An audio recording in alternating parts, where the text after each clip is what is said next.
Are you looking to sell your property without all the usual headaches associated with traditional property sales? Maybe you're looking for a straightforward, hassle-free, quick sale. We've got you covered at G67 Home Buyers. Ditch the stress of endless viewings, the waiting game with property chains, and the buyers missing deadlines. No matter the condition or location of your property, we're ready to buy. And guess what? We'll give you an instant cash offer, no traditional hoops to jump through. We get it. Sometimes you just need to sell fast, and we're here to make that happen. We'll often be able to buy in just a few days. You no longer need to worry about the sale falling through after weeks or months. We have buyers ready now. We handle everything for you, even paying your legal fees, and there is no hidden fees or estate agent commissions to pay. Just a smooth, easy sale with us by your side, helping you every step of the way. I am David Smith, and I will personally help you find a hassle-free solution to selling your property fast, beginning with a free, no obligation cash offer for your property. Remember, I am here to help, so get in touch in the link below and let's chat. Welcome to Social Sessions, where we discuss the real life stories of individuals who have overcome life's challenges and emerged stronger. Today I'm excited to introduce our guest Lisa Coogan, whose journey is ultimately one of reform and redemption. Lisa's life has seen its share of difficulties, from serious crime to time behind bars, but she has managed to turn her life around in an inspiring way. Through her own struggles, Lisa has found recovery and is now in a position to help others. Lisa's journey serves as a powerful reminder that even in the darkest times, there is hope for a brighter future. So, welcome to Social Sessions. Today we're joined with Lisa Coogan, who's going to kind of talk us through a kind of female's perspective of prison and the journey. So, how you doing, Lisa? I'm absolutely fantastic. How are you? Brilliant, and it's been a long time waiting to have you on. But Definitely has. So I'm just going to kind of take you back, like I do with all my guests, just kind of take you back to your own childhood and stuff. Mm-hmm. So where did you grow up, Lisa? I was brought up in Garfamlock in Glasgow, just in Easterhouse. So I was born there.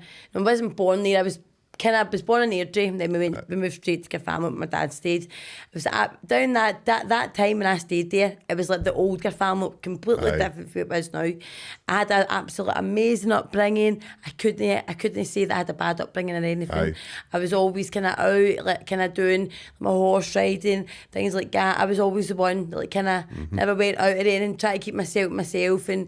But I was always like the bad one. My mum and dad, like my dad or whatever, I was always like I was the oldest one, I was always like the one that gets tested. Do you know what I mean? But end of the day is I can't complain about anything, about my upbringing. But it is hard, like and that is what brought me back when I was sitting talking about the upbringing. That is what brought me back to bring out everything that was going on in my head and how it made me feel and how it made me that person that I was back then, like with my fainting, etc. And that is from my childhood. And so obviously, like, we'll kind of move on to like your offending stuff like that, Lisa. So did you kind of grow up when it was Glasgow, like the kind of gang culture and stuff like that? Was it? Like no, but I was head for it. I was head for it, so I was completely blind to what you do with your children. You just don't let them see anything. But when you grow up, you end up doing learning. So I never got into crime until I was around about, say, just past 19 years of age. It was the first time I'd ever kind of been in trouble. Never took drugs or nothing. Had my first son. And that was the first time I got to jail. No, sorry, it wasn't. It was my first time being in major trouble.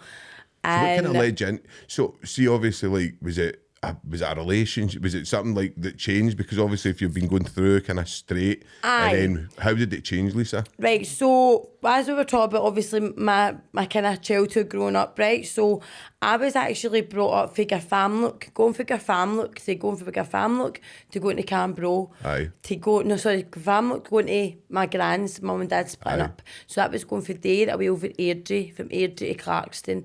I went to 11 different primary schools and 1 different high school. So see, for somebody coming into all these different schools, I was always a new person. I was always trying to fit in, and like everybody would kind of be like, who's this lassie? Why does she speak different for us? I mean, when I moved to Canberra, I was getting called Lisa the Ned, and I'm like that witter redneck because my accent was completely different. So I would say that has a big effect on that as well. Whilst moving about, it's a chaotic lifestyle. And I think that's what made my chaotic lifestyle when I was older as well. To be totally honest, I really think that is deep inside my head. When I was sitting back and I can think about it, I can say, possibly. So was it did you have anything kind of like in your childhood that would have even mirrored going to kind of prison, or was there nothing like that? How did it kind of escalate to offending and stuff like that, Lisa? Well, to be honest with you, there was a lot. My dad was my life. Aye. Absolutely my life. When I was in prison, etc., I was always going up and seeing him. He was up and seeing him. He was always coming up and seeing me, etc., making sure I was all right, blah, blah, blah. Just one day I just kind of sat back and I was like, I need to get all this out for my kind of, for when I was younger. And I just gave him a phone call and I just had to get it all out. And it wasn't anything bad. My dad was ex-military. Aye. So it was all like, everything had to be right. Everything had to be absolutely structured. right. Aye, exactly. Structured. Nothing. See if it was like something on the floor, not get that done, ripped it apart again. And that kind of got to me in my head because it was like control. In my head, it's control. I'm not in a relationship with my dad at the moment, but I do want to build that back up with him. Aye.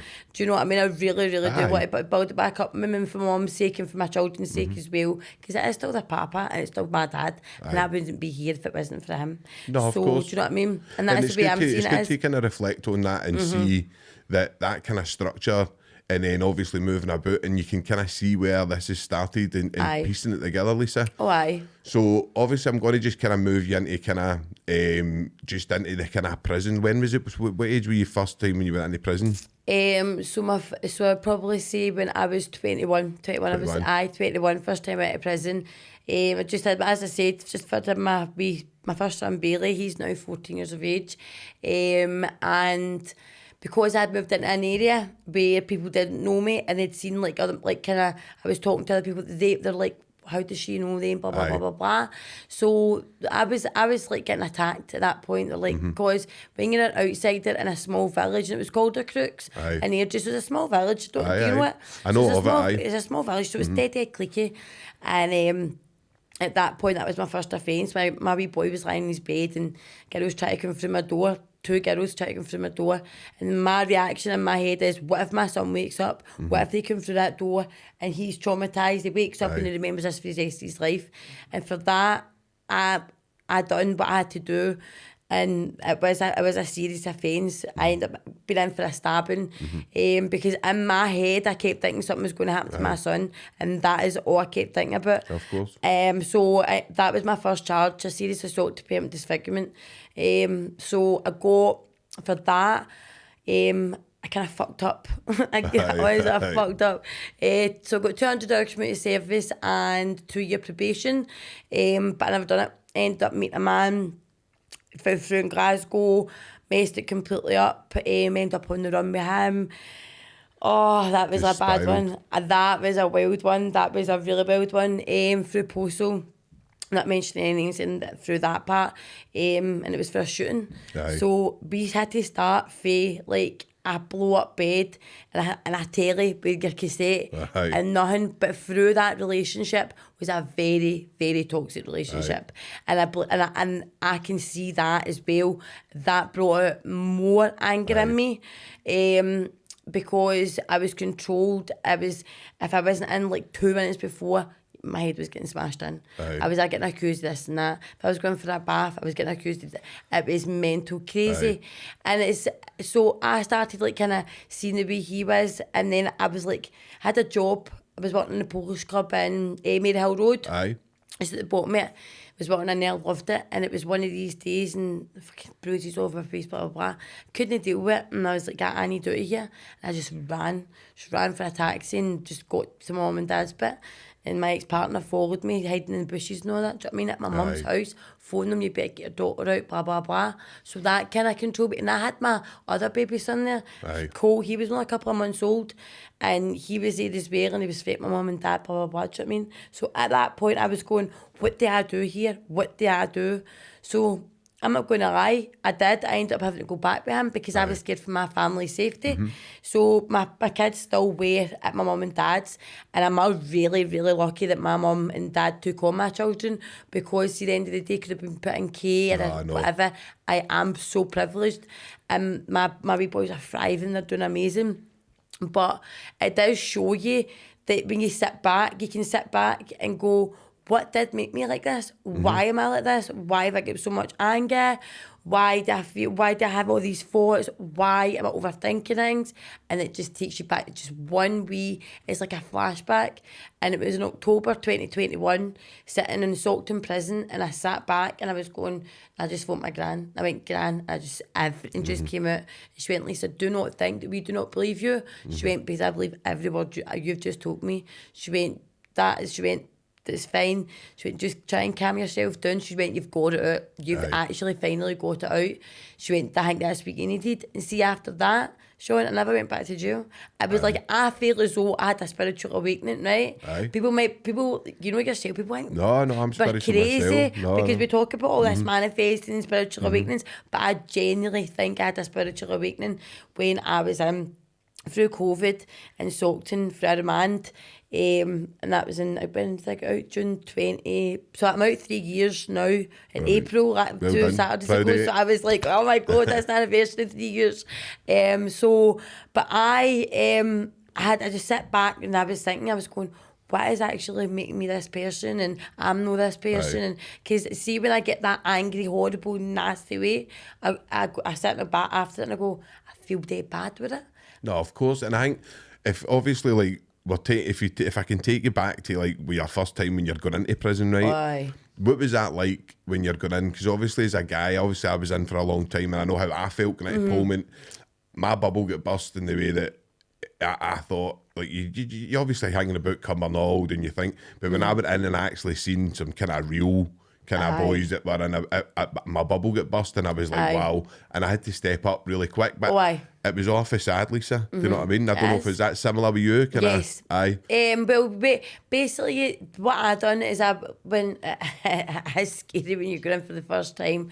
It is very scary when you go in for the first time because like you don't know, like, but my first time I was like, oh my God, it was a year ago because obviously I had fucked up like my what's it called? My order. So I messed up the order. I had too many chances. Went in, I'm going, oh my God, I'm going to jail. What am I going to do? I can just sit and I'm so going. So was it like she's sitting on, like, because I remember sitting in the bus and that's what I was sitting on, going, wow, what is going on? So I stood up and see that way I was just trying, I'm going, Lisa, you need to get, you can't let them stand on your toes, nothing, because they're just going to come right on top of you. As soon as you get in that jail, knowing you're fresh meat. So did that happen, or was there? Because when I went in, obviously I was lucky, right? I knew some people were looking out for me when I don't know, probably similar to yourself, right? So I was kind of lucky, and you see some guys, you see some lassies will probably, and obviously this podcast I'm trying to kind of differentiate and see what it's like to a kind of lassie's point of view, prison, stuff like that. So was it, see when you went in, was it kind of fresh meat, or were you like... You don't know MD, you don't know MD at all, it is fresh meat. They try and put it on you, like at big time they try and put it on you. But under the fact that when they try and put it on you, you have to kind of put your guard right up and go, hold on a minute, I know I'm just in, but... It's a defence mechanism. You're like, no, I'm not going to be doing that. But inside you're like, I'm going to get done if I don't do that, do you know what I mean? It's but fear. You have to... It's all fear. That's what I've tried to say, that's fear-driven, isn't it? See, people say they don't have fear in the first time going to prison. They're full of rubbish. And that's the way I say it. They're full of rubbish. But you have to get up in the morning and go out in that cell and you have to put a face on. And I used to always put a mask on and go, right, this is it, right, open up, breakfast, boom, masks on, away you go. But then when you're back in that cell, it's a totally different ballgame. What's the environment and stuff, like, obviously we talk about this on this podcast quite a lot, the environment, how toxic it is, how it can kind of pull you into a vortex of addiction, all that kind of stuff. Is it similar? Is it similar drugs? Like, because I always try and talk about the switch for, like, when you're outside, people use party drugs and stuff, right? And then when you go into prison, it changes to like downers and subby and all that. Is it the same? It was the exact same. So my last one, that was probably like the kind of worst one. So that was through COVID, from June 2020, if I'm right. June the 2nd, 2020. Standing at the charge bar in Coatbridge, and see when they just go like that to you, Lisa, you're getting done with abduction and robbery, and I'm standing going, oh my God, you're just standing going, you're just looking at them like, you kidding me, abduction and robbery? Who have I abducted and who have I robbed? I don't think so. So when I went in that time, I was on the hydrocodone and diazepam. I broke my back in 2014. So I was on that, and as you know yourself, they take you straight off all your medication. Aye. They'll just give you that wee detox. Lucky for myself, I did get kept on my 2 milligrams. Because obviously I'd lost a family member in there at that point. So I was chasing cocodamol, I was chasing everything, and then I got my subby habit. The subby habit just boom got a hold of me. Aye. So see, when I got out, I lost a family member to painkillers, etc. And my granny's words to me were, Lisa, please come off it. I don't want to lose you the way we've lost another family member for the painkillers, etc. And I says, Gran, do you know what? All I can do is try. And do you know what I done? I tried. In the 3 years, and the 2nd of June this year, I've not touched a painkiller. And I'll never go back. And that's me on the Bivadil jag and that So now. proud of you. Honestly, it's no easy. No. And I'm still going through recovery I now. know, of course. And you'll never ever stop. And people, you'll never ever stop being an addict either, because that is just it. People have relapses also. Don't let empty kids home and they go, well, I've done the relapse. I've relapsed a good few times, and I go, and you try and beat yourself up, but what's the point in beating yourself up? Because it is already done and over. But when you're in prison, they do not give you any help. I was trying to get help for obviously the subby, and it was basically my dietocodine. So when you're going down, they're like, do you want to go on a meth script? And I went, did I look as though I want to go on meth? I says, no, I don't want to go on meth. They fling it out really easy, don't they? They're just dishing that meth out left, right and centre.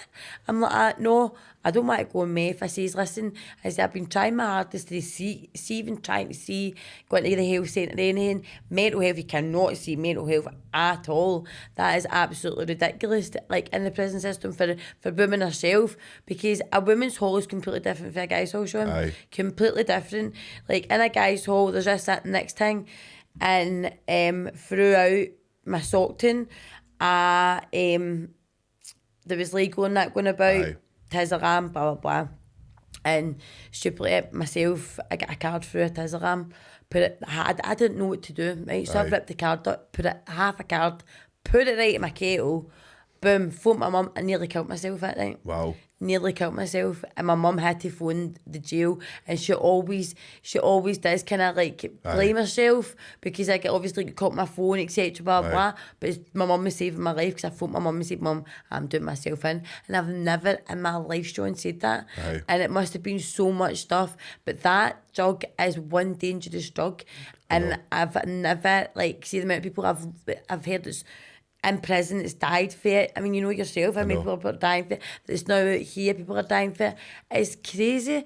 And people think, oh, it's cool just to, just get a wee dab of it. I'll just get a wee dab of this. A wee bit of legal. The legal mess up your head psychologically, because it takes away your emotions. I tried it and it took away my emotions big time. Tislam, I can't even remember. I do not know, so I couldn't tell you how that was. But it was a frightening experience, because I can remember. See when you're obviously because when I was in, a Tizalam had just started, right? So a Tizalam hadn't really took off the way it is now, and obviously it's rife in the hanging out, and there's boys obviously. I've just heard I lost a couple of good friends recently to a Tizalam, and it's obviously taken over the kind of prisons in the way that. We were talking about subby and stuff like that. I don't even think people are taking that as much now. I think it's moved on to You don't even see people going, oh, I'm chasing a wee line of subby, or I've just had the wee line of subbies. Oh, I'm on the tizzy now. You're like, oh my God, what is going on? Did you see when obviously, like, when you were taking legal and stuff, Lisa? Because when I seen people taking legal, I seen it kind of strip them of their personality, get strip them of their psyche, and it was like it was like talking to a different person. It was like a zombie. And it was that's what it was like. Because there is no emotion, you're just emotionless. That's what I thought to myself, that drug done to me. It just took my complete emotions away. And I'm going to ask you a kind of frank question, right? Because this is the kind of. Do you think that's the kind of pain of prison that you're trying to block out there? Because that's what I always try and say. That I try and say that guys and lassies that get heavily addicted to these drugs, it's because you're having to put that facade on every day, and that just gives you that wee boost to be probably better in your head, like in the way that you can face the day a bit better. You get up and get out and put your mask on and go on with your day, and then that's it. Back, your door's shut and your head's down, and that's it. And that's what I used to always say. It was just a mask I was putting on, because I was hiding my emotions, and because you don't want to be walking around all up, but you're like feeling vulnerable, because they'll all attack, they'll just pounce on you. But you have to stamp your authority. As you know, you do have to stamp your authority when you're in there. And I had people saying to me, Lisa, we didn't like you, blah, blah, blah, blah. I was in the second flat in Stockton, and they were up in the third flat in Stockton, and I ended up going up to the third flat, and they're like, Lisa, we didn't like you, but you're fucking brand new. I was like, am I the best people you ever meet? Do you know what I mean? They're like, no, Lisa, yeah, you're a brand new lassie. I was like, listen, I said, do not judge a book by their cover. Never, ever do it. Do you know what I mean? And I've never, ever done it myself. You meet some great people in prison, didn't you? And what I always try and say to people as well is when you're in prison, you get to see people sober and all that, right? A lot of people outside you say, oh, they're my pal, but you don't actually know them with substances in them. Exactly, don't know so that. So when you're in prison, you actually get to know people inside out. And I've said it before, right? When I was in prison, I didn't meet any evil people. I always met people with a bad backstory. And I always try and say, like, to society, is because society always go this hardline crime stuff and that. It's never worked. And I don't know how the SPS, I always kind of say it, they've got a thing, right, and their motto is SPS, transforming lives for the better, right? Now, I don't see that. Do you know what I mean? See it at all. I don't see it in the... So what would you say to that in the way that if you could see that whole environment and that's the kind of the logo they're going with, what did you ever see anybody kind of transforming for the better? Not once. No. Not once. To be honest with you, probably see if you want to transform for the better, you have to want it. Right? You have to want it, because but it's such a hard environment to be. Exactly, because you're not getting any help or nothing in there. So you have to do it yourself. But when you're doing it yourself, you realise in your brain, you go, wow, I have got a strong mind. I can do it myself. I can do it. Instead of going, oh, I can't do this, blah, blah, blah. I need help. But see, when you sit back and go, I can't get the help, there's no point in trying. You just sit back and you try and do it yourself. Because in there, so you know yourself, you can't get any help at all. No. You try and get the mental health, they don't come down. If you're in the digger, they're meant to come down. The mental health team are meant to come down, and as you know, they have to come down and see how you are and see how you are mentally, because you're basically in solitary confinement. So not once did I ever have it, and I was in they put me in for 44 days behind my door until I got out of the jail, because I was said I was supplying the fully soaked in with drugs. I was like, all right, cool. So you were coming out basically locked up for 44 days. So you're kind of like a loaded cannon, aren't you? Anyway, you're coming out, you're just coming out to, because it's scary when you, we'll go into that later about how you're trying to reintegrate and stuff, but so see when, like, obviously I don't want to down the prison too much in the way that, because I'll tell you why. The prison are they've got so under, they're no budget, right? And they're running on a very tight, so, and you do get officers that would love to have change, and you get officers, you do get your dogs, right, who but you get your officers who would like to change. But I always try and talk, did you see any kind of rehabilitation in prison? Did you see any, because there's good programmes, was the recovery cafes have come in? No, when I was in, it was the recovery cafe in Greenock. It was the recovery cafe, and it was only like the fellowship. I went to fellowship and stuff like that. But in Stockton, recovery cafe came twice, and that was it. Cut it. Because one of the screws, I can't remember what her name is for the sake of me, but we'll leave that out for her name anyway. But she ended up getting it all stopped. For reasons we will never ever know. And it was helping a lot of women. It was helping, because like glasses were coming in and we were all like putting our name down, recovery cafe, and what's said in that room is kept in the room. Facts. So I think it was because people were going out and doing that and telling everybody else's story, which isn't allowed. It's fact. It says on the wall. Do not go out and tell everybody else's story. Exactly. So, but within that, they did try. But as you said, you do get good officers. You get some of them. But when I was in Stockton, I actually get bullied off one of the officers. It was really bad, and that's how I ended up trying to kill myself. Come to my door, chat my door. Lisa, get any wee blues and all that? And I'm going, what is this guy up to?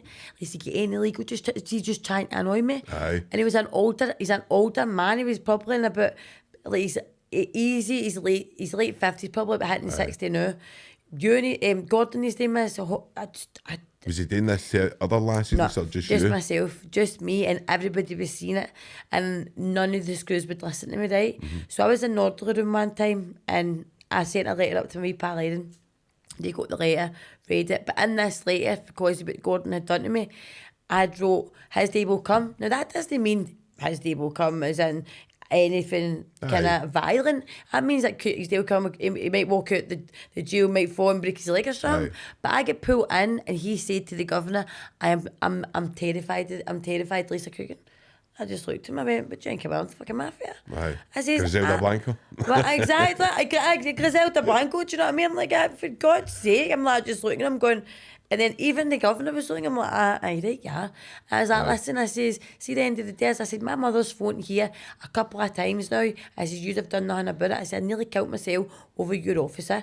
I said, he's come to my door bullying me. See, every morning, Sean, right, I was on the roll, and he had this cough, and it would just, the shivers would go right through me, and it was just, he was bullying me non-stop, and like I had lost a family member, and it was a virtual at this time. Aye. And he wanted to be there and make sure that he see me at my lowest. Aye. He thrived off he see me at my lowest. Whereas there was other ones, and they were so like there was ones that were brand new, you could get a laugh with, do you know what I mean? But there's ones that were all ex-military as well. Aye. They're very, very, do you know what I mean? You see, sometimes, but I always used to say, see, even the ones that are kind of ex-military, at least you know where you stand with them. Exactly. You know that way, like, well, you know, listen, he'll do it if you go and ask him to sort of visit if you're going to ask him, he'll do it.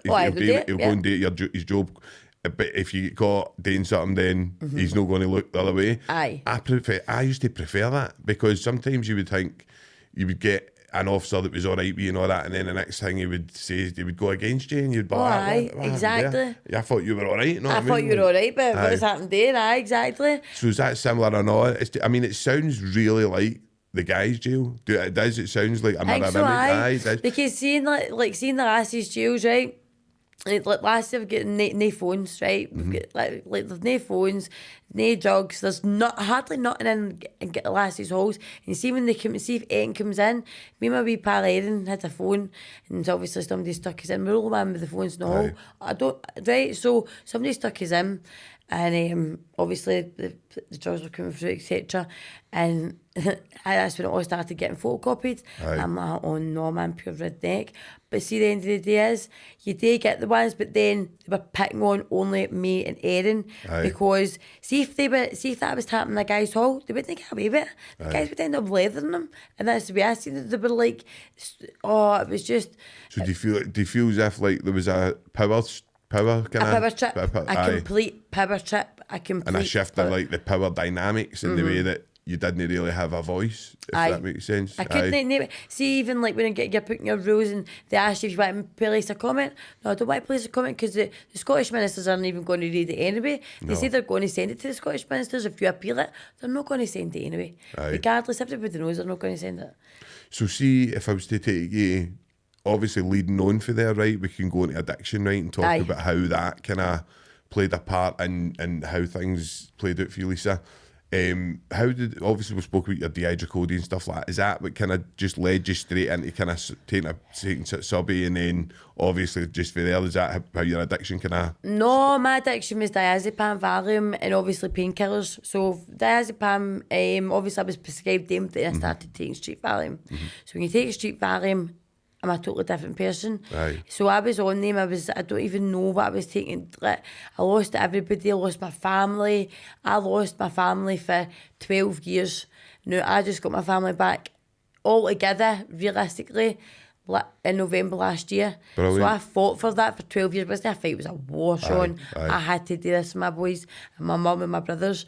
And I done it, and that is all us back together now. Brilliant. But it's brought my relationship closer to my mum. Seeing my boys for the first time. Honest to God, it was like the best feeling in the world. It's a feeling you just can't explain. And for 12 years not seeing your wee boy, you're like that.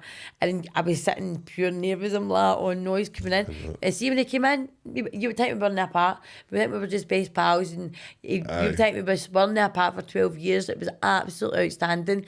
And he's a brilliant, fantastic boy. And my youngest, he's got autism, so he's kind of, he's just trying to get, he's like kind of make his own way in. He doesn't just want to rush into it, whereas Bailey's kind of confident, he's wee boxing that. He wants to see me, he has to see me.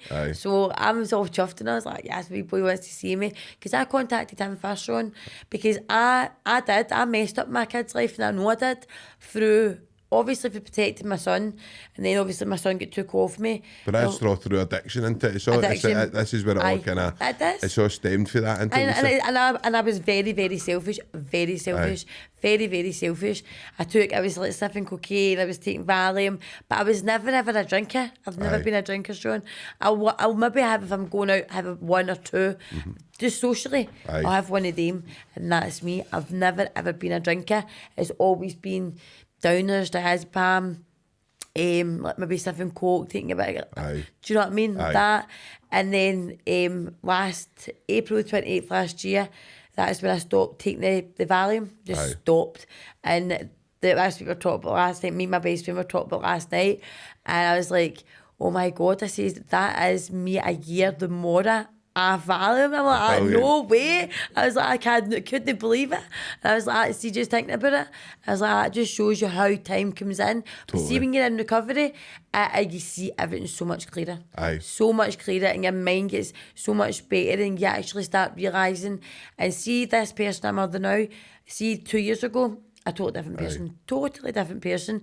And everybody comes up to me and goes, Lisa, you're so calm now, and you're a totally different person, we can talk to you. And I'm like, was I that bad? And they're going, it's the power of addiction, but it's the power of like the drugs, obviously, like especially Take street over. Valium and stuff, and we know the problem, the epidemic is in the streets now with street Valium and stuff, and you do see the change in people, do you know what I mean? And it's a shame. So when you look and you go, fuck, was that me? Do you know, you know that way, like when you know you're looking at that person looking in now, exactly. And going, fuck, was that the way I was acting? You know what I mean? That is the way, that is what I was doing. Like, I look at him going like, oh no, that was me. So unless I've been like looking at it like an old video, like, oh, that is not me, delete, and then get that right out the bin, do you know what I mean? Like, get that away. I don't ever want to see that again. Because I was watching my I can't get rid of my old TikTok, right? And it's me, and I'm going, oh no, watching the videos like that. But it's good to see it like that, the way I was, the way I am now, because gives you something to gauge yourself with. Exactly. Go, that's the way I was, look at me now. But look at me now. Exactly. But I still can't delete that fucking account. I wanted to delete it, but then I go to myself, do you know what? It's good to look at that and then look at me now. And I'm not trying to like big myself up, but I don't give myself enough credit. That is my problem. I don't give myself enough credit. Coming off street violence is a massive thing, Lisa, and then fighting back, getting your family and all that. I mean, it's a great success story in the way that you know yourself how many of your pals are still stuck in the jail, probably on methadone scripts, on Tizalam habits, do you know what I mean? You look at, and it's hard. I sometimes get that kind of guilt where you've left them all, right? But you've moved on a bit in your life. But you still want to help. And it's obvious, that's how I always talk about prison reform and how Scotland's we've only got like 8,000 prisoners, right? It's no, I know it is a lot, right? But it's exactly, but it's enough to work with. Do you know what I mean? You could work with 8,000. Exactly, because look how many prisons there is now. Then they've got the new women's one, and there's a new one in Glasgow, but see, the thing is, like, with me, when I was in jail, I kind of kept myself. I kept my circle very, very, very small and very tight. I didn't trust empty. My best friend was in with me at one point as well. She was my co-accused. So they ended up splitting us up. But we were just they want us together. They were looking as hell then. They were like the Queen of the North, Queen of the South. Honest to God, right? And they're like, get they two are not going. So we were getting shipped. So we got into like Cottonville. But that was then, we were having to get shipped to different jails. So she went to Pullman, I'm away to Salter or something. I was grabbing up, like, no danger. They're like, I used to understand each other. But we got with each other in Salton, and they shipped my best pal again. So, but when they're in there, it is a good laugh, do you know what I mean? But I don't keep in contact with MD in there except for one. And that was the one, the screws came up to me one day and they were like, Lisa, can you look after this wee lassie? Now, she had autism and ADHD. probably shouldn't even have been in there. I'm not going to name her name at all. So she had autism, ADHD, and she was too gassed up phase. Maybe not a problem, we're just going for exercise, walked in and I went, you alright hen? She's just a wee face, man. I was like, going out to exercise. So out to exercise, the first time she said she just burst into tears. And she just was like, I've just missed my dogs. And I just started greeting. And see, for then on, I took her on like my way. Took her on my way, and that's the only one I trusted after I lost my pal, because she got moved. Of course, so I had the vegan. So I was always looking after her. Then the screws didn't start. That's when they hated that and started picking on me and her, and they were coming through our door, security coming through our door fucking non-stop. Like, I'm going, we are two females and the mufti mob and are coming through your door, like, just grabbing you, and that's men behind the masks. Is it guys? There's men behind the masks, and I honestly, I'm like, what the hell is actually going on? And I'm like, I'm just standing there going, am I dreaming? Obviously as a guy, right, I know what it was like at the first start. I mean, it didn't really bother me, but losing your dignity, right, to the kind of strip searches, stuff like that, I can imagine it would only be women that would do that, But how did that make you feel? Because obviously this is the type of stuff that I try and tell people, like, there is you lose a lot of kind of stuff at your dignity and how you feel when somebody just is able to kind of say, like, strip and stuff. And I get it, like, I get the security reasons, but as you say, sometimes they don't look at how that's going to affect you. And they talk about, like, trauma informed and stuff like that, right? And that, great, brilliant, like, bring it on. But how can you be trauma informed? Dr. Sarah Armstrong was on here, like one of the head criminologists at Hanging. She says, how can jails be trauma informed when they're the people that's causing the trauma? Yeah, exactly. That doesn't make sense. And she said it to me, I kind of went, do you know what? She's actually got a point there. Like, I know they're trying, but how can you, if that's causing you trauma constantly, the things that's happening to you, like the guy who's bullying you kind of stuff, that's causing you trauma. How can they call themselves trauma informed then? Exactly. Do you know what I mean? Exactly. Because when you're going in, you're getting strip searched, like, and then if you've got a trial, but if you're up every day down to the reception, getting stripped, going to the court, coming back, getting stripped again, then go up to the hall and getting stripped, and getting put in a cell, 3 strips you're getting, you're like, what is going on? You just want. I can imagine as a woman, like, it'd be no as nice. No, I know. It is. It's embarrassing. But there was one time, like, there was a woman who was obviously an officer in Stockton, but she was a lesbian. And I ended up kicking off because she was not allowed to obviously be in whilst we were getting obviously strip searched. You're not allowed to do it because. So I put a complaint against that. I was like, listen, the end of the day she tell everybody, everybody knew, and it got to the point where they were like, you're right, and I'm like, what do you mean I'm right? You should know that is the procedure. You don't do that. I say, you're coming in, you're wanting strip searched all the time. What is it you're really wanting? What is it you're really wanting? But to be honest, there was some ones after, like, ones that would come in and kind of speak to you, Kerry, if she was in alright, she was alright, and she would come in and speak to you and try and make sure you're alright. That was after I nearly, I don't know, I can't believe I've done it, but nearly obviously killed myself over, and she came in and she was like, how common is that, Lisa, in prison? This is what I try and say, like, very. There's so many people. I doubt that there's no been everybody at some point has probably felt suicidal at some point in the prison. It is very bad. Like, there's the doctor for women is Dr. I can't remember his name, Dr. Ross, but he'd become Dr. Ross? Dr. become Dr. Death, right? Because see the amount of girls that's died and they've hit the button and said, listen, I'm doing this, I'm doing that, and he's just ignored it, and the screws have just ignored it, and then they've got in and the person's passed away. So is there a kind of high suicide rate with the girls? Very big high suicide. Especially in Pullman, there was a very big high, and in Greenock, I witnessed coming back up from dinner. I witnessed my pal, but because she used to always sit with us. She a lovely lassie, but really bad mental health problems. She's passed away now. God bless her. She's a lovely lassie, and I was like, why is she not doing for her dinner? I just kept wondering. I was saying to Scoot didn't care now. As you know yourself, They walk in and they're having to go into your room, make sure you're in, and then up your door again whilst you're sitting in the dining hall. So we walk back up and I've just looked in and you've seen us try to obviously do herself in. And I swear to God, they did not help back us at all. She was screaming out for help, and they just shoved her in the suicide cell. Shoved her in the suicide cell, then shoved her up to the digger in Cottonville. That's just going to make it absolutely worse. See, like the mental health side, obviously I seen that with the guys, right? Is the mental health right for all the lasses? Like totally like really. Anxiety, depression, disassociation, all the kind of PTSD, all that kind of stuff. And see, I don't know if you know Gabor Mate, right? He's one of my favourite people, right? But I fucking talk about him every single podcast, right? But, I read one of his books. It was called In the Realm of the Hungry Ghost, right? And he says that he had never met an IV drug user, right? That's obviously just injected, who wasn't sexually abused, right? So I can imagine that the women's prison would probably have a lot of backstories of sexual abuse. Am I right? Aye. And that's where I was going to come in with, see with the strip searching as well. Aye. So that traumatise them. That could traumatise them, because at the end of the day, strip, that could bring back a trigger to them. In my head, I would go trigger warning straight away, and then do you know what I mean? It could make somebody go back to themselves and want to do something to themselves. Do you know what I mean? They don't think of that way.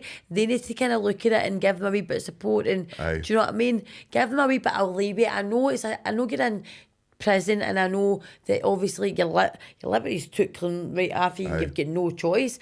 But I think there should be a kind of part in that when they know they've got it written down that they've had history of sexual abuse.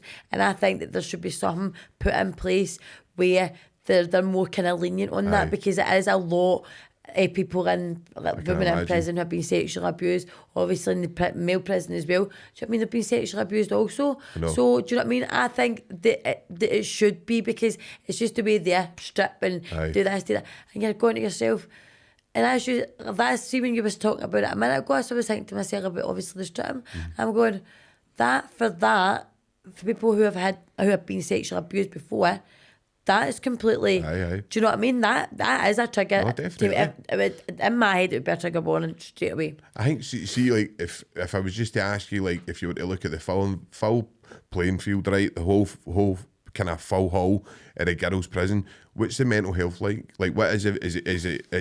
Are we talking like here, kind of really bad depression, really bad anxiety, and is it all the kind of still waiting times, or you need to wait 2 months, you need to wait, like, all this kind of stuff? Is it still the same? So bad. Like, even if it's ridiculously bad. I never got to see a mental health nurse in 11 months for like my last time I was in, my 11 months for like middle. Never seen a mental health nurse once. Never seen one. Never seen them once. Only time they came down is when I took a fit when I came in. And that's through the Xanax and the things, as people think it's cool to take these Xanax bars. Oh, look, they're green, this, that. No, they're no. They are the most, see them, they are worse than anything. So I must have been rattling off them, and I've had a fit, and that's the only time I've ever seen the nurse. And she came down and she's like, your pulse is going, so you've been on the treadmill. I said, pal, I said, it's always like that. I said, bad anxiety. I said, I don't know what's just happened. My pal came in, she's like, it's Shrek. I'm like just looking at her. But I can remember my leg going, so I've never took a fit in my life, Sean. And I took my leg going dead stiff, and I was like, I sat myself in my bed. I must have just been into the fit.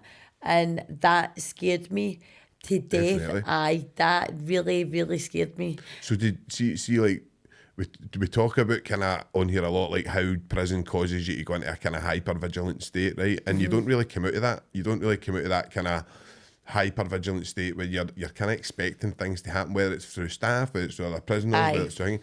Is that the same as well, where kind of girls, like, you just kind of living on that buzz, like, that's why there's people take drugs to bring you down. Like, there's some ways it's like that. There's some ways that will have a guard up and we'll be like that, and we'll tell them how it is. Do you like, listen, no, I don't think so. To speak up for other prisoners, whereas other prisoners will be like too scared that because they've been bullied off it. Like, do you know what I mean? Is there a lot of bullying in the girls' prisons? A lot of bullying now. It's disgusting and so bad, it's unbelievable. Even the kind of verbal stuff, like, I can imagine would be bad, like the kind of mind games and all that. Mind games, and you see, like, obviously, like, all the lasses, like even if, say there's relationships going on and you hear them shouting at the window, and it's all pure mind games. You hear them shouting and you're going, oh my God, what is actually going on in there? Is there a lot of kind of relationships going on in the lasses? There's a lot of relationships going on. I'll tell you, there's a lot. For all the viewers of mine, there's a lot that goes on. And then get people go, scissor sisters. I'm like, what you talking about, scissor sisters? I don't know what that means. But there is a lot of lassies that have got in relationships. I can imagine that would cause a lot of trouble, like when people. Because it's madness, absolutely madness. It is funny because you think to yourself, you're sitting in jail and this lassie pure fancies you or something, you end up nipping them, and you're like, then if you end up, somebody's end up like, you nip my bird, you're getting done. I'm like, oh, am I? I'll get you exercise.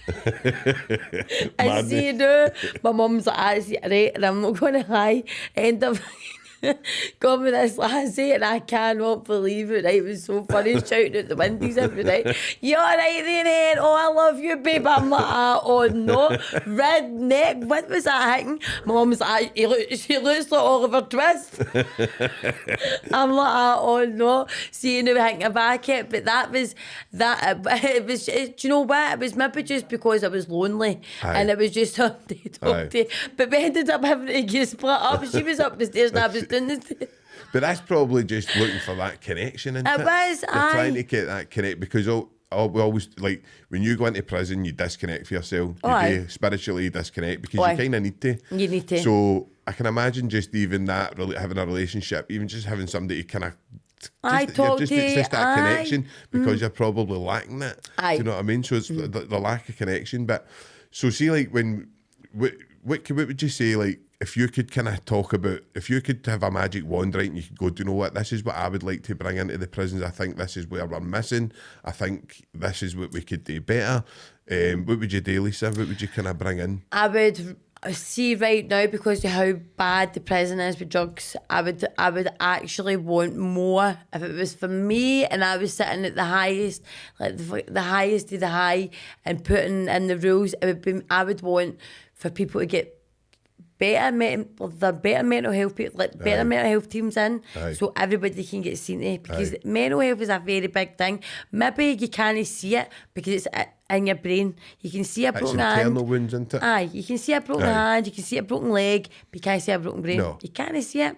So with that situation, it's absolutely crazy. So I would, in my opinion, it would be more people getting in and getting more like kind of recovery cafes, more into them. Even other groups like coming in, like Circle, whatever, Shine, bringing them in and letting them and getting engaged, instead of going up to agents, like getting them like kind of like maybe once a month or some, once every 2 weeks. And Greenock was absolutely amazing. They had the fellowship, they had the recovery, they were really good. Greenock did have it. You feel part of something. Greenock was a good one. Is that Greenock totally different from Stockton then? Oh, completely different. It's completely different. I've always says that. So why do they know? See, like, if you, obviously all the lasses are saying, look, we like Greenock, we like that model. I don't know why they don't just adopt it. It's weird how whatever prison you go to, he's got a different set of rules. I know. Everything, because like, I've been in Pullman, Greenock, Stockton, and obviously Cottonville. I think that's it. Have you been to any of the ones where there's kind of newer ones where they no. What have you heard of them, Lisa? Because I don't know. Because obviously, this is what I was hoping they were trying to do. I was hoping they were trying to maybe backdoor it with the lassies, and then they were going to start bringing it out for the guys. See, like, the kind of more residential, where there's more kind of work on. It's one-to-one work. There's more kind of individualised stuff. That's what it should be. Is that happening in the... No, in the women's jails, before I had got out, Cottonville was getting knocked down. Now, we had houses, and that was obviously top end. Women haven't got top end, and we've not got top end at all. So obviously men have got up the castle. And what was the other one? We go to Berlin, and we go to Greenock as well. Was it Chris House or something? Chris House. Chriswell, that's it. But with women, there's nothing. Is there no open jails or nothing, maybe? Nothing. No. Nothing at all. That's nuts. There used to be houses outside Cottonville. I do not know about this new jail. I don't know what they've got for obviously high up. Obviously, I've heard they're good, but I've heard like they're only taking like low category, and it's like you need to be kind of certain. Like, it's only short sentences and stuff. Where that's brilliant, but you're losing it in the kind of long term. You just where you The long termers just leave them. They just leave them, and do you know what? Obviously everybody they have to deal with the programs and all that. Not once did I see women have to get transferred to Pullman for their what do you call it, their programs. Aye. But that's not the place we've got. But if I was an LTP, that's where I would have to go. But women are fighting so hard to get there, and they're just going, they just do not care. So do you get home leaves or anything like for nothing? I've never seen a woman have a home leave. Never. That's mad. I know it's mad. That is crazy. Like years and years I ago. can only imagine how my reintegration back. Obviously, I'd done 15 years, right? So it was like I'd done 11, then went to Berlin for 2, up to Castle for 2, and it was like that gradual, and it was still really hard. Like my reintegration was really hard. When I first got out, like I was all over the place, didn't know where I was, and obviously we'll talk about reintegration in a minute, but I'm just looking at. That's weird, isn't it? That they're just like wanting you. So see a lassie that's maybe get done a 10-year sentence, are they just getting fired out with any home leaves, not it? They're just getting popped right out. But we'll see years and years and years ago when I first got to jail, there was the hussies, right? And the women were getting out, they were getting their wee jobs, and there was a wee bus stop and all that. They're hussies. But see now, they're just getting popped out. That's it. Popped out, off you go. That's you, get away. It's mental, isn't it? They should be having to be able to rehabilitate them. They'll be on like Buvidal or methadone and stuff like that. Exactly, because see now, like, I've seen, like, one of my friends, but he's a male, he gets sentenced to 11 years. I was talking to you about it. And he's been in for 23 years now. 23 years now. But I don't think, see in my head, when I speak to him, like, I'm thinking to myself, he's progress. I'm like, does he really want to get out? Does he? Is he institutionalised? He just wants that connection. He just wants somebody there he love and to get out to. And I'm like, but the end of the day is you need to want that. I know. It's just the jail system itself, and they know what they're doing to them. They know what they're doing to them. They know that they're going to go, fuck it, I'm just going to get mad with it. They know that, and then they'll see it coming up to the date when they're going to go and do a review or something, and they know that his review was last week, and they ended up. See, it's weird what you see, because you're saying that, Lisa. Right? I've had. There is good things going on, right? And the guys' jail now, right? So you've got the recovery cafe in Berlin, which is really, really good, and you've got the recovery cafe in Low Moss. And Kevin Carberry's always saying I don't mention the Low Moss recovery cafe, you know what I mean? So I'll get a mention today. But they're doing amazing stuff in there, and they're actually. I've seen guys coming out who I swear I wouldn't have said you're never changing. Like, no, you get the people in jail, you just go there stuck here forever, and they're able to change. So that change is possible. Do you know what I mean? But it's so weird the way the lassies jails, if you're not getting like recovery, if you're not getting any of this stuff. But that's what it was about the last time I was in, so it's 3 years ago. So I'm hoping now that they have got this, they've got some progress in it. But if not, they have to, because look, it's getting even worse. And when I was just getting out, that's when all the drugs were coming in. So when I got out, all the drugs were all in, and I'm thinking to myself, that was him just coming in. So what's it like now? Because I don't know what it's like. Do you know, I swear to God, I seen legal highs, right, when I was about, I don't know, I know this will sound mad, right, but I was probably about 2012, right? I seen legal highs, right, and it was a boy I was sitting with, I don't know, he had Valium or whatever, right, and there was a guy came up from Edinburgh, and he had this yellow card, right? Yellow card, and I always remember it. He came up and he was like, he says to the boy, I'll swap you that for the Valium and all that. And I was not to do me, I was just kind of there when it was happening. And he says, this is card that's like, you'll get, it's like hash. And the guy's like, so what do you do with it? He says, you just put it in, but there was smokes and all that was still there at the time.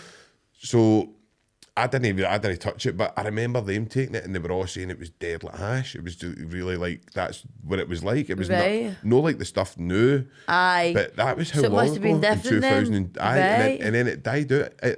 I only seen one person with it ever, and that was a way back 2012. And then I remember it coming in, and it, in a big way, and it just kind of took over. It was obviously the sheets of paper and stuff, do you know what I mean? And it was just took right over. Oh, aye. And I lost so many good boys to it in the way that Oh, aye. some guys I still know that have no come back for it. They're No, just lost. they won't. And They'll come out and they'll even. they're, I've seen people coming out and they've still got a legal habit. They'll go and they'll still And take they're coming legal out with it. and they'll take legal outside. And do you get a rattle off that, Lisa? Do you get... I took it right, but I didn't. I ended up freaking out. Like myself was fucking haunted and all that. I got the priest in. He came in. I was like, "What? I sprayed some holy water in there," and he's like, I was like, "Oh, it's definitely haunted in here." See after that, and then I was like pure looking at my toilet. I think somebody was behind the door and all that. And I see after that, I was like, I am not taking that. That is crazy, I was emotional. Aye. And it's this is what I know. You see when you get people that say it's a holiday camp. I hate that. It's no. It's like far from it. Craig Tara, man. You don't see all that, and this is the stuff you've got to point out. See when they listen, people all see it different, right? But I've never seen the jail as a holiday camp, right? And I hate when people say it. It's one of the worst environments. You get a laugh in it, right? And you can sit and have a laugh about daft wee things to know, right? You need to make it the way. Totally. You need to make the best out of it. Because that's your home. But it's a horrible environment for anybody. And I always try and say, see, I don't like watching the podcasts that pure promote crime, and I don't get, because it's no big and it's no big and it's certainly not clever. It's see me. I'm embarrassed for what I've done. I've never done something that for nothing. Aye. I haven't done something for. I've not done a crime that wasn't for just for the fucking sake of it. Aye, I know. It's always been for something. I hate bullies. Can't stick a bully, but for the fact that see if you want to change and come out. I thought I'd never change. I genuinely thought I'd never change. I went in a deep dark. I went into a mental breakdown. Aye. A deep mental breakdown, and I don't know how I got out of it, but it was just a feeling. I thought, my mum always said to me, I just want the old Lisa back. I just want her back. And see, 12 years is a long time, but I never gave up. No. But even though I was so selfish, I would contact, I would just be like I would make my mum and dad worry. Do you know what it is, Lisa, right? I think, see, when you go into prison, right, I try and explain this to people, you learn a set of behaviours, right, that suit you well in that environment, right? They suit you well whilst you're in there. Oh, aye. But once you get out, you've lived like that for 2 years now, right? Exactly. And you've built up walls, you've built up loads of stuff to cover your trauma, to cover the stuff you've seen in prison, to cover the facade that you've done, and then you just get, and even worse with the lassies, just getting launched out like that. Aye. And then you've got to try and they just go, right, be responsible now, and you're like, but I've just been in a place that's absolutely mental, and now you're just wanting me to hang. Just to go jump out, what I do? So it's probably they set of behaviours you've learned, right? Aye. Has then led you to what we kind of spoke earlier, your pal Steph, about just kind of how people think sometimes you're no good enough in prison, causes that guilt and shame and stuff. Aye.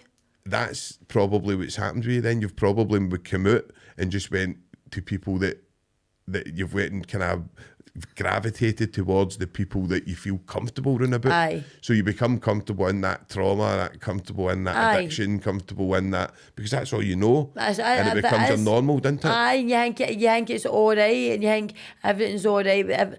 Like, because when I came out the last time and that before, see, but the previous times I would just come out, get mad with it, start just doing mad stuff, and just doing what you were doing in the jail, isn't it? Because I lost a lot of friends. I thought I came out, I thought it was this big, like me, I'll do what I want. No, I can't do what I want.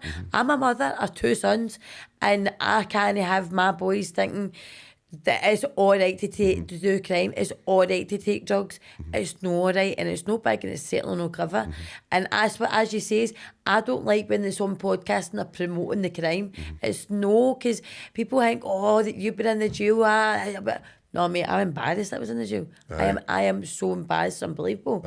But other than that, I'm happy now that I've got to where I'm at, because I never in my life, Sean, thought I would be back to me again. You're doing amazing, man. Never ever thought, and see the day that And I get told I was getting to see my wee boy, man. My wee boys, it was just like, wow, I fought for that for 12 years.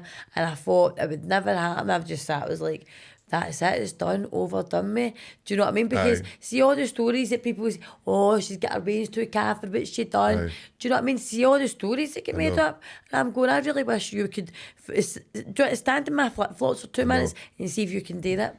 See if you can live my life and see if you can really do it and see how it is to be with your children. And that's how you go into a deep, dark place. Of course, because you can't get imagine. your children and your heads away with it. And that's how I end up reoffending. And then the last one, I just went, no, I can't do this anymore. My boys are getting older. I need to go out there for my family. My granny was dying at the time. And I was like, no chance. Get out. And that was me. You have to want to help yourself. If you don't want to help yourself, well, you're not going to get anywhere in life. Aye. Do you know what I mean? You're just going to be there. You're going to be in the same circle with all these same toxic people. Whereas now, I've closed it in now, and people don't like it that I don't talk to them anymore. Like, I actually get grief. I don't talk to people anymore. Sometimes they're like, oh, you ignoring me? I'm like, no, I'm just trying to be me. To move on, I'm being with my family. I'm being with the people that are close to me and people who want the best for me.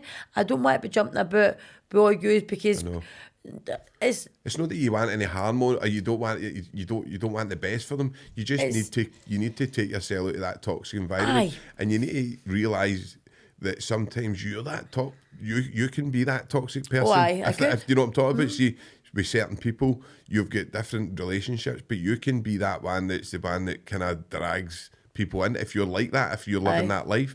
So see that realisation, it's a massive, I always talk about awareness on this, Lisa, and I think you've got a good level of awareness. I think you've got a good level of like how you've had to, how to break away, and sadly a lot of people don't have that. Do you know what I mean? Because they've not got the support either. That's it. They've not got the support. There's Aye. people that come into prison and they've got absolutely nothing.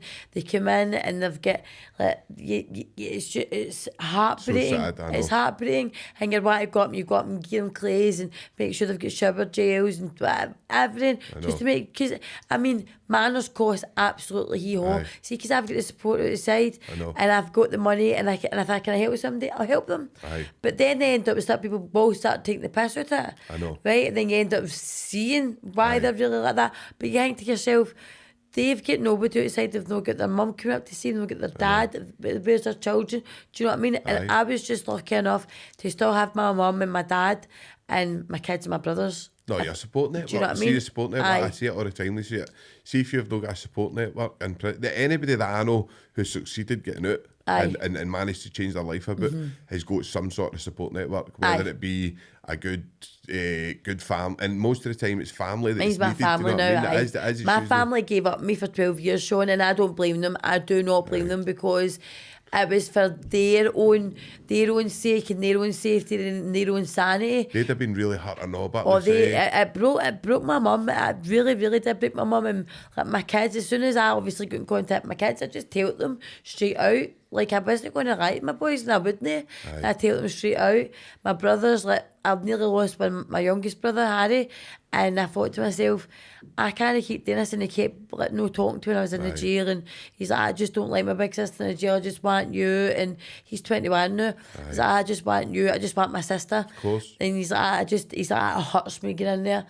And my mother and brother used to come up and see me, Mikey, but then just before I go, I just didn't want to see him. I know. Just didn't want to see him. You did get that, didn't you, Lisa? That's what I try and tell people, that you just end up like that, pure dark, done. You're done, aren't you? You're done, and you're just like, I can't be bothered anymore, man. Like, exactly. And that's where I go. I was just like, I just want to see him. Didn't know.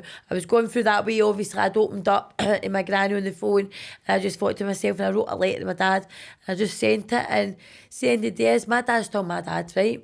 Regardless, he gets my wee boys at the weekend. He see if it wasn't for my mum and my dad, my kids would have been in care. I need to be very grateful of that. Well, definitely. Do you know what I mean? So I want to build up my relationship but it's with my dad amazing again. you're grateful, because a lot of people don't.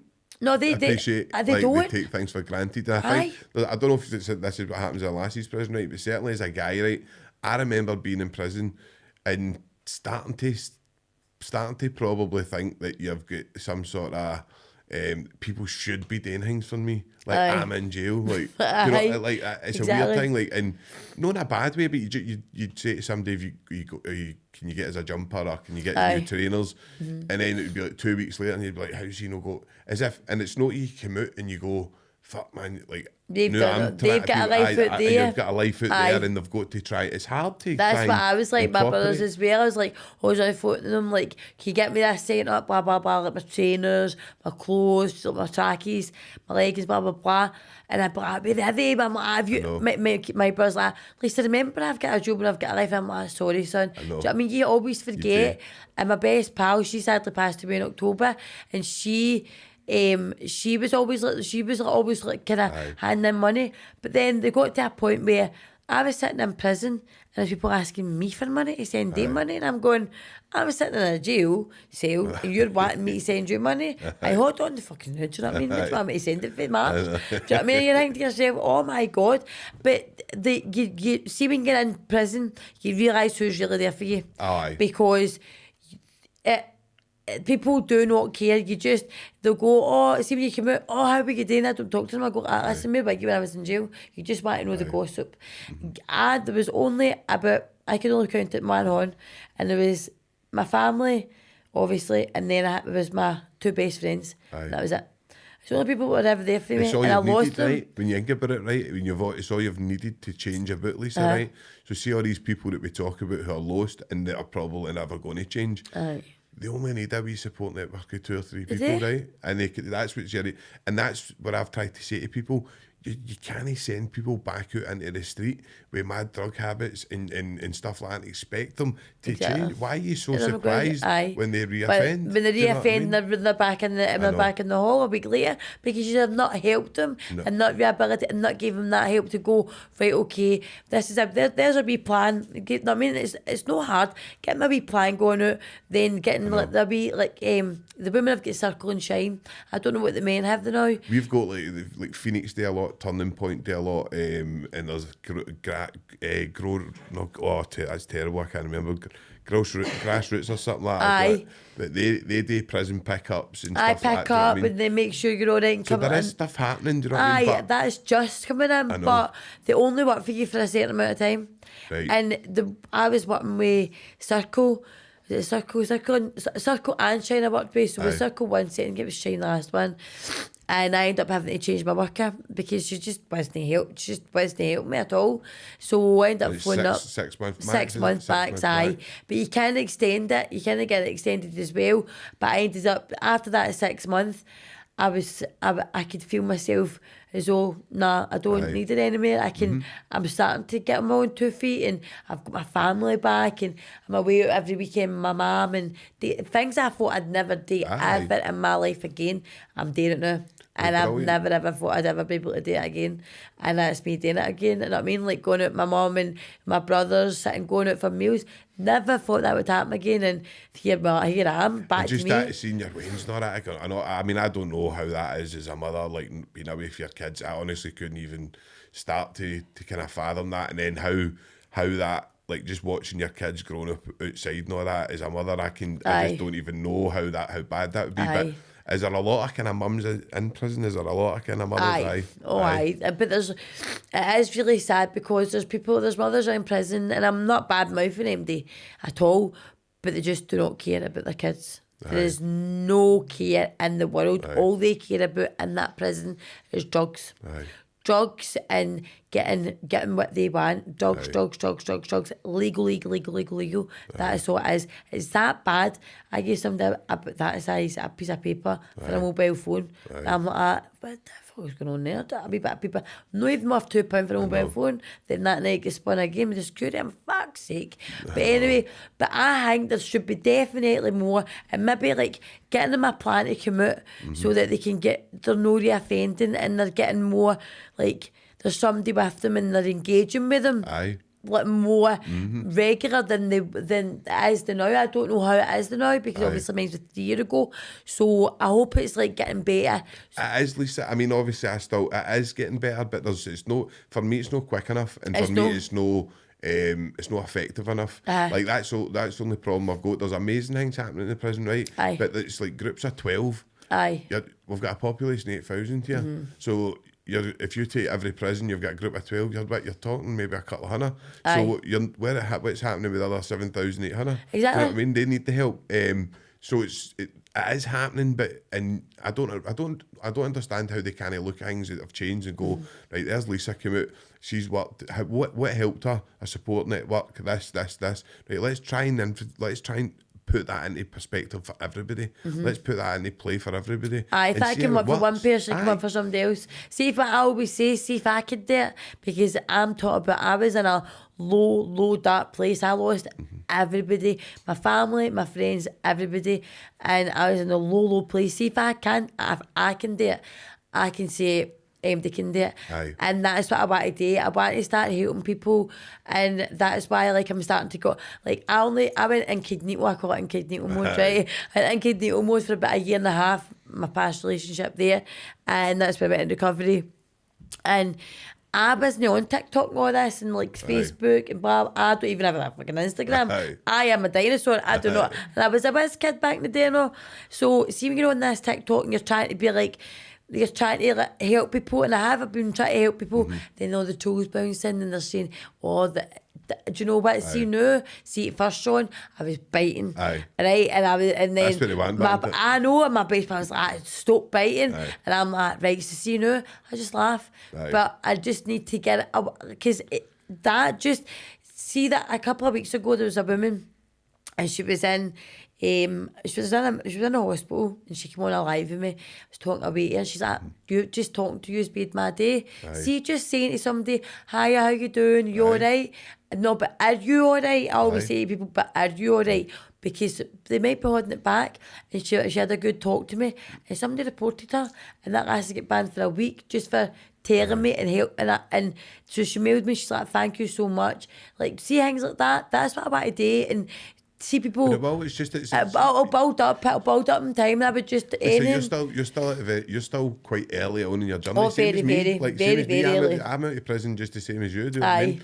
And it took me a long time to kind of get where I wanted to be and get, because you need to change your value system, don't you? Your moral compass. You need to definitely. How you act and how you kind of articulate yourself and about people, how you hang, and this is all the stuff you're putting into play now. So I think that you've got a lot of good stuff coming ahead, Lisa. I think you've got a lot of good stuff coming. Do you know what I mean? Just need to manifest it and all that. Manifest it and all burn it. Exactly, manifesting it, and then it happens, and it does happen. People think, and I only just learnt this within the past year and a half, manifesting and the universe, blah, blah, and I always believe in it. And as I said, when I bumped into you last week, I was like, that's the synchronicity. I can never pronounce that. It's a hard one, it is. The synchronicity code. And do you know what? I always believe in that now, because see, so many things that I've manifested, it's came to me. And I'm like, wow, that is mental. And then I was manifesting about a podcast, and then your pal, we've got a mutual friend with each other, and I'm like, just randomly mailed you, and I'm like, oh my God, I've been manifesting that for 4 days. It just shows you what happens. Definitely. You ask for it, and you will get it. If you positively think, it's trying to put positive. It's hard because we're living in that. See, when we were at school, right, we weren't taught how to kind of connect with yourself. You weren't taught about how to think positively, how to do this. You were taught about World War II and French and stuff. JFK and all that. Why you want to know about that? You want to know how, when I'm 30-year-old, I'm going to have the tools to be able to start, when you do start having mental health problems, that you're able to dig deep and go, do you know what, I can connect with myself, blah, blah. Different things that are going to help you. But just kind of as we're coming up, kind of finalising stuff, Lisa, right, how would you say that the kind of judicial process, right, obviously looking at the whole system, where would you say to people that would go, and I know it's a bit, people that say, be hard on crime, it's like you need to be more punitive, and have you ever seen anybody getting addiction or trauma and that punished out of them? Punished out of them? I've never seen it. I've never seen it, but... Yeah, they can't punish them because they're making them date more. Aye, that's What I think. They're making them date more because they're wanting the help and they're going, I'm the help, so they're just doing it more and more and more and more. And that's the way I see it as well. Aye. So they're just they won't be to them because they're making them more like that. Aye, see if you like, we had Johnny Steele on here, right? And some of the stuff Johnny was talking about, like in the cages, naked for 6 years and all that, right? Mad stuff, man. Like, you're just like, fucking hell, how's he even still able to sit here and talk and actually be kind of in a position where he's able to kind of look at things from two points of view. He's very, very hingy, do you know what I mean? But as we, like, talking about punishing trauma to somebody, you're just adding to it. You're adding big time, mate. Do you know what I mean? You're adding so much to it. Like, you can't pull that out of somebody unless they want to pull it out of them. So and if you keep doing that to them, it's just going to make them keep going worse and worse and worse. In my eyes, I think that's the way that it does. It's making them worse, a million times worse. So see, like, the last kind of section we're going to go into is just kind of how you reintegrated back into society, right? How hard that was, right? Just look at how the challenges you faced and stuff. So Lisa comes up, finishes her sentence, boom, what happens? Right, so came out on 13th of April 2001. It was 2001. It was just after doing 11 months remand, so got out of court, got bail back up, but ended up getting a curfew, so was trying to get my nut together, and I was in contact with my pal, as I was talking about, who's doing the long time in the jail, and he was trying to keep my mind sane, just like kind of talking to me, he's like, Lisa, don't go back, and he did have was your anxiety not through the roof or this kind through of thing? The roof. I didn't want to go. I just feel because I was ruled up until I got out the jail. I was like, I felt as though I just didn't want to go. Was there anybody helping you? Was there anybody coming to, like, was there any help? No? None at all. There was nobody coming to make sure it was all right. The screws were terrified to come and give me, see how when the rule ends and then they extend the rule. They were all arguing who's going to do that. No, I'm going to do, she's got to go after me. She's just go mental. I'm like, I'm not saying that. I've done nothing wrong. They're like, oh, well, somebody's sorry. And I'm like, for fuck's sake. So I used to say and do me, Jenny, and I used to love, Jenny was amazing. So she used to always bring it down because I never used to go after her. She was just amazing, man. Black with her, Jenny, you take it down there. I'm like, sound, you just come in. I'm not going to go after it with you. But she was really nice. But that's just somebody that's probably showed you a bit of respect, a bit of humanity. She did. And you know that her heart's in the right place. Oh, her heart was in the right place, So see, when you get that, this is what I try and say, like, I don't know why you would go into a job, right? So many officers are in there, right? And there's good officers, there is. But there's so many officers going there and you're like, why would you? It's like a teacher going in to teach Waynes and they hate Waynes. Aye. Do you know what I mean? Like, exactly. it's mad. Like, they just lie in an interview, and I've always said it. But do you? This is what I used to say. I used to say to them, what do you say in your interview? Do you say you want to help prisoners? What do you actually say? And they just look at me. And I said it in Nordland one day to the governor. I says, see, I don't know how you use it, your interview. Like, I just say it how it is, right? So I said, I don't know how your interview process goes. I said, but see, the end of the day is, I said, I can imagine what you say is, what do you want throughout this job? I want to help people, blah, blah, blah, what this, that. But where is the help? You said, all you're doing is, you just want to shove us in our cell as quick as you can. We're not getting our gym. We're not getting what we are entitled to. We're not getting let out to go to use our phone to phone our families. But do you know what I mean? It was. I'll ask you this, Lisa, right? In defence, right? If you were playing devil's advocate, because this is the way I see it now, right? And I see the staff, right? I don't even I try not to call them screws now, right? Because I actually like some of them now, right? So staff, right? Do you think they're conditioned, but? Like the way we're conditioned, right? So we go in and we end up like as a unit, you end up with your pals, you end up and it's all that kind of, right, hatred, you need to watch what they're doing, they blah, blah, blah. But do you think they're conditioned as well? Is that, think they're like a gang and all? Like, is it as in learning, playing each other? Because the trauma they feel everything we see. Think about what they've seen. Think about what they have obviously seen. So it's like clashing, right? You've got two groups of working class people, right? Probably deep down with the same set of values and moral compass, right? And it's all working class people. This is where I get it. It's all working class. Yeah. But if you could, I mean, obviously, I know guys who are prison officers in screws or whatever, right? And they go in with the best intentions, right? Oh, aye. And you might have, or you've probably seen it you get a screw comes in and they're like, oh, she's brand new and that. And then within 3 months, they turn. Now, do you think that's because they're learning off the more kind of the officers that are more influential, right? Aye, because the ones who are just sitting, they're just flinging in all this intel and all the, like say, obviously the narratives, blah, blah, blah. They are looking at that and they're gone by that. Whereas, like, see when you're sitting looking at your intel, you know who it is straight away.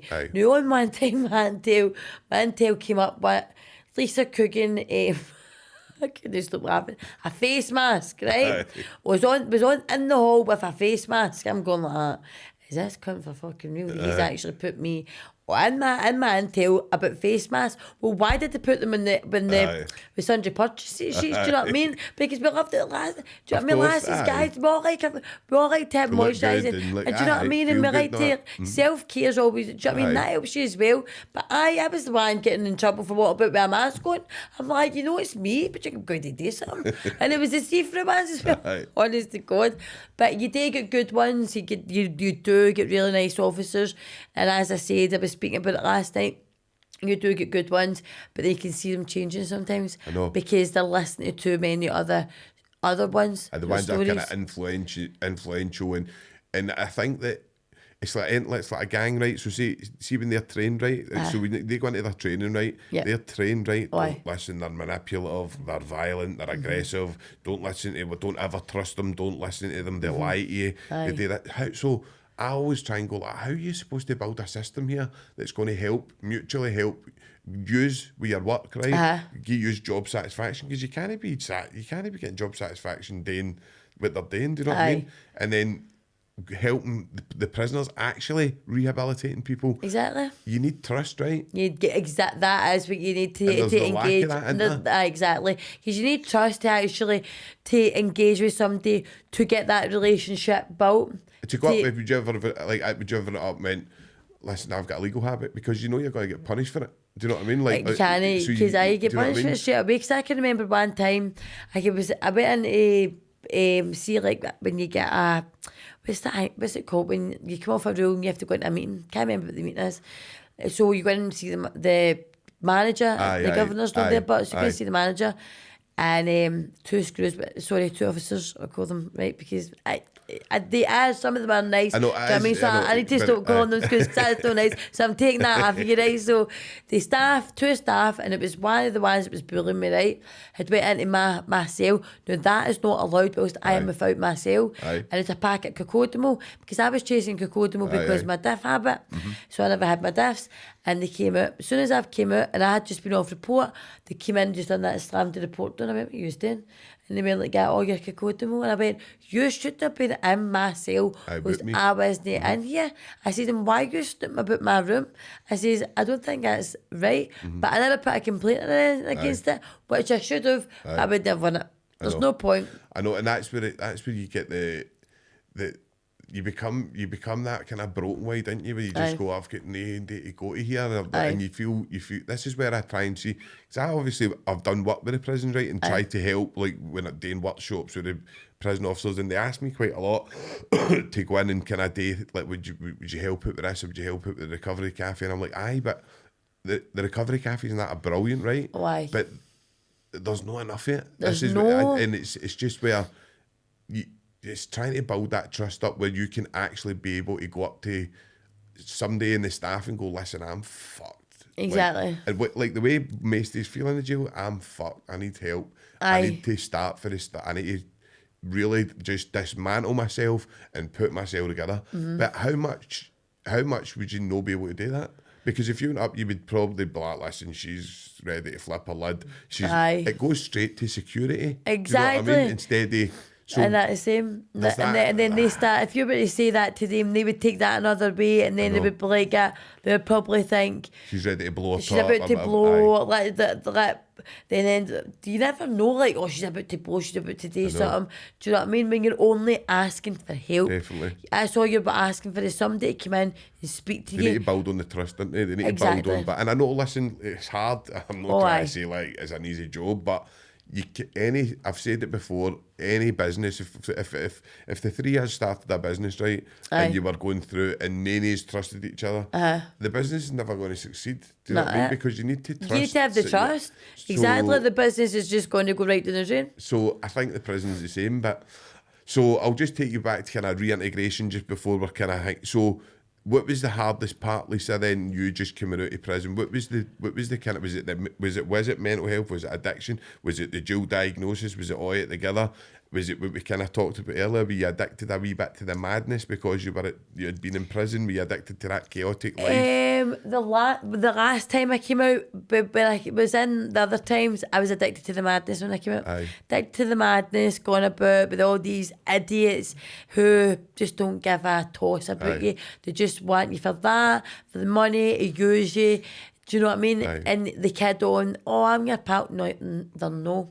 So my last sentence opened my eyes, and that's why I said I feel as though I had my spiritual awakening in there. And I genuinely do think I had it. Your wee granny? Aye, definitely. And she waited till I got out of jail so she could pass away. You know what I mean? She was my world, my granny. She was bold as gold, amazing. And do you know what? See, when I got out then and my granny said they words to me, I just thought to myself, I'm doing it. And that was me. We had Eddie Gorman on, right? Eddie was I was in his daughter. Eddie was some boy back in the day when I was in prison with Eddie and all that. And Eddie said that his last sentence, he'd got, and what he called it, he says, I got a peek behind the veil. He says, and do you know what? My ego gets shattered. He says, and that's where I was able to build. Because see, when you're living off that ego, you're just, see, especially a jail ego, you're just jumping right back into all that crazy madness. Do you know what I mean? Exactly. So that, what would you say was different then, Lisa? Was it just that wee conversation with your granny that made you see things differently? I definitely think it was. After that conversation with her, everything started changing. And when I got out, it wasn't like the way I was getting out the last times, because like I was just getting out and I was left. I was just left. And then my pals like I was like going into homeless units, and then I had my best pal Steph, and she's like, no, you're coming to stay with me. You're going to no fucking homeless units. Simple as that. And not a lot of people have got pals like that. No. Because my mum and dad, they disowned me. They had my kids, and I was just so selfish. And you've probably been putting your kids first, but and just of course, going, do you know what I mean? Regardless, because I would never ever take my kids away for where they are. They're comfortable now. They are sitting there comfortable. But I lost a lot of people. But see having the strong people that I've got back in my life, as in my mum. I've got my mum, my two brothers, my two kids, and my friends back. Because my pal had to punish me and tell me. My mum had to do it as well. My brothers had to do it.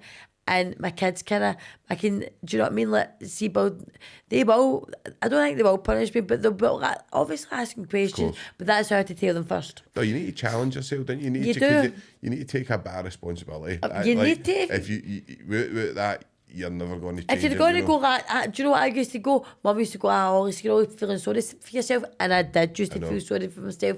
It was always somebody else's fault. Mentality. It was never my fault. I know. Never my fault, but it was always my fault. But there's reasons for that. That's the thing. There's reasons why you've got yourself to that kind of narrative in your head, because the stuff that you've done in the jail's no great. It's horrible for your mental health. So Lisa, it's amazing what you've done, man. You've come out, you've built your life back up. There's no many's do it, and you know that it's yourself. Hard. There's no many's do it, so you really need to take your hat off to. Oh, I know. Sometimes I don't. Like, see when you're saying that as well. Like, everybody keeps saying it to me, and I'm going.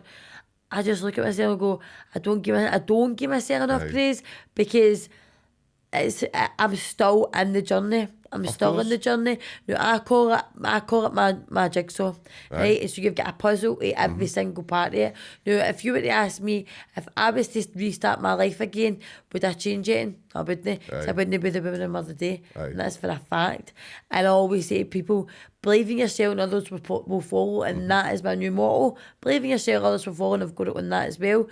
And I'll always believe in that, because if you don't believe in yourself, what else are you going to believe in? And you're just going to fail. And I will never be, and I used to always be the sheep, and I used to always follow mum, and then now I'm the shepherd. I will never ever follow it. I'll never do it again. I've done it for too many years, and now I've got myself up again, and that's me. But do you know what? People don't like to see people doing well. They hate it. That they thrive off a. That's so that's where they are in their journey, and you've just got to leave them to their opinion. I just need to leave them now, and it's just the fact that I'm loving and see the people who are so close to me. They're the ones that are all. They're the ones that matter. They are the ones that matter. They're the ones that want it for you. They're the ones that want you to hit the top. Then there's other ones that just want you to hit the bottom and just slip and slide. But I'm happy that I've got to where I'm at, and it's baby steps at a time. Definitely. And it takes well, look at me, it took 3 years now to get to where I'm at, and there's still more progress to go. But in my time, I want to start like helping people, just like voluntary things that I've been through. Do you know what I mean? It'll come in, and that'll be my puzzle, my puzzle part for my jigsaw. Definitely. So there you go. That's the way I see it. There's all going to be puzzles that makes your jigsaw, and it's a bigger picture. No, and I'm really glad that this wee podcast can be part of that jigsaw, to be honest. Definitely. Really I'm singing.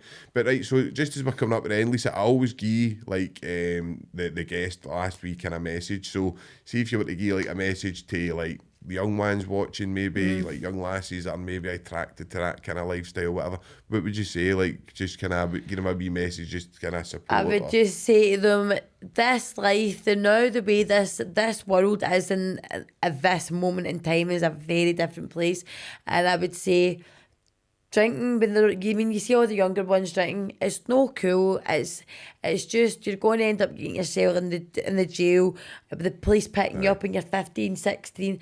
Then that leads into big and you're going to end up in the prison. Drugs aren't good for you. People think drugs are cool because one person's taking one. Oh, I'll just take one and all. That's no good. No. A jail is no good. Crime's no good, and drugs are certainly no good.